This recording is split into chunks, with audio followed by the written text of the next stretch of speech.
considers that a 1.5 billion people a day are under the impact of aflatoxin at different levels of mycotoxins, of ochratoxins, it is a crisis of incalculable scale.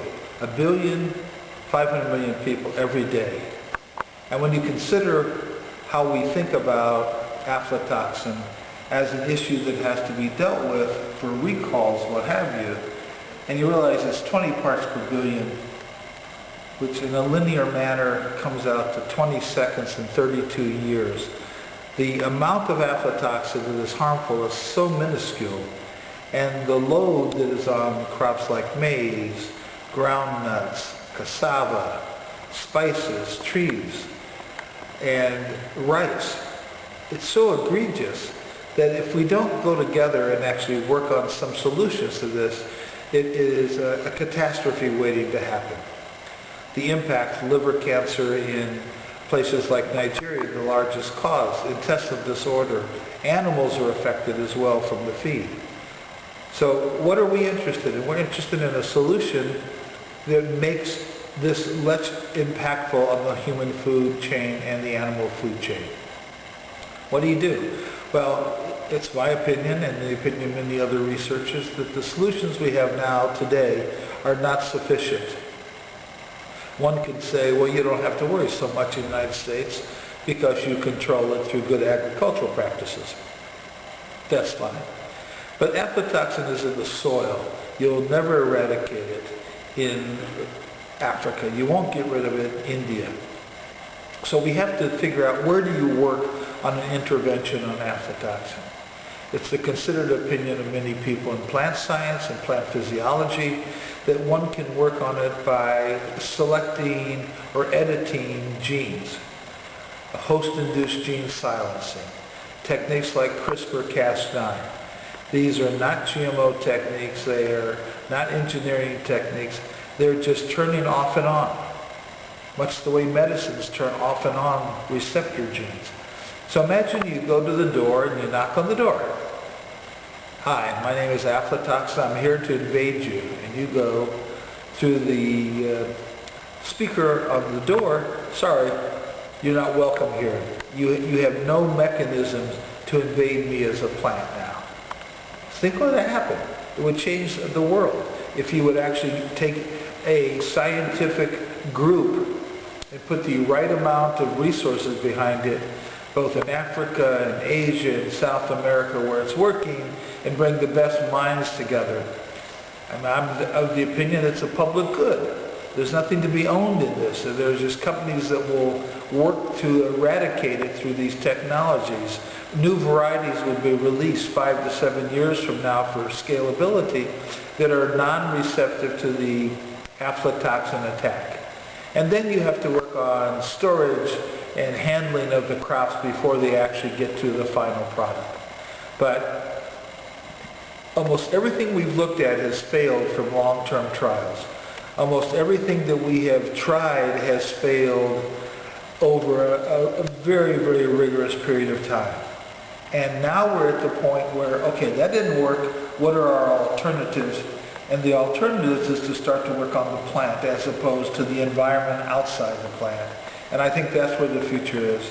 And I think industry, from a sense of food industry, the dairy industry, the scale of the impact on our industries is so great that we have no choice but to look forward, not backwards, and create the solutions as opposed to trying to make solutions work that are in the past. It's critical for everybody. I mean, we're a privately held company. We see the impact that it has on people around the world. We're committed to working on this to improve the situation in those people's lives. And because it is such a large problem, there's no way to escape it. You can't see it, you can't taste it, and you can't smell it. So people think they're totally fine, and in fact, they're taking it in on a regular basis. So we look at the principles of Mars, and we say one of our principles is responsibility. If we have the wherewithal to think this through with uncommon collaborations. Why wouldn't we fix the issue of mycotoxins in maize and aflatoxin in groundnuts and ochratoxin in cacao? That's what you have to do as a responsible company operating today in the modern world. From the fundamental research view is we need to put everything we thought behind us. What does the clean slate of paper look like? What are these new technologies that we're seeing that are being developed, which have been around the medical community for a very long time? How do we utilize that in plant science? And again, CRISPR is a very good example. 10 years ago, there was one CRISPR article a month. Now there's 30. And it's a wonderful technique about how we understand the genes that make a plant work. We're not talking about putting genes in from another source, from another place, another species, none of that. We're just talking about looking at the function of genes and closing the door to the attack by a viral pathogen. This is the future. This is not the past. And if we look at the past and we, again, looked at many of the products in the marketplace, both by European companies and Australian companies, American companies, they just simply don't work. It's not popular. You know, it's just simply, it didn't fit on a scale of how do we fix something?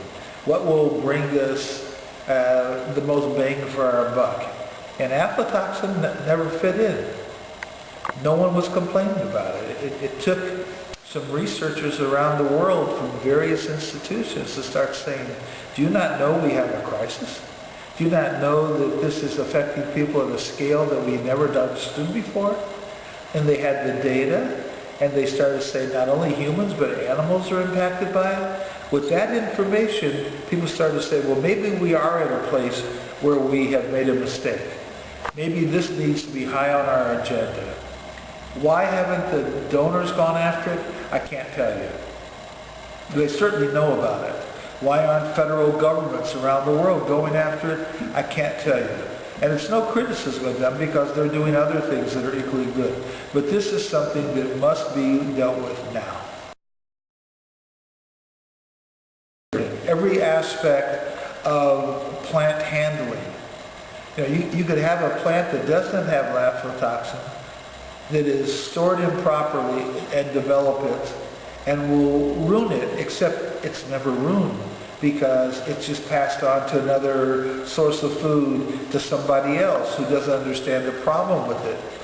When you reject something because of good agricultural practices or good manufacturing practices, it doesn't go to the dump in most places. It goes down the street to another manufacturer who might not have the same standards.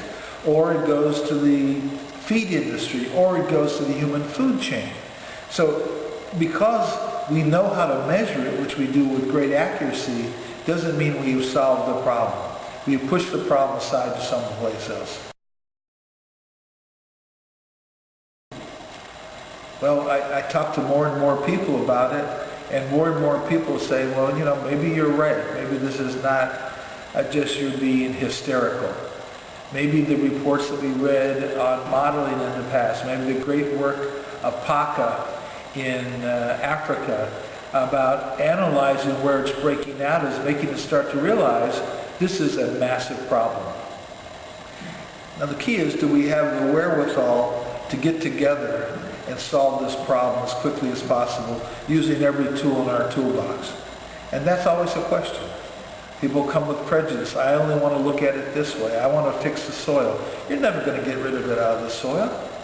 It's evolved for, 100 million years? And we have allowed it to really take a new stance in the last 50, 100 years. And in the last 10 years, we're starting to really realize how impactful it could be. And in the last 3 to 5 years, we've realized it. And in the last 3 years, we're saying, what can we do? And now the point is, we can't talk about it anymore. We have to actually, we have in the European Union or in the United States, or even in Africa, what we call alarm systems that will help us to ameliorate the problem. and at the same time make clear that we're working to solve the problem and not putting our head in the sand.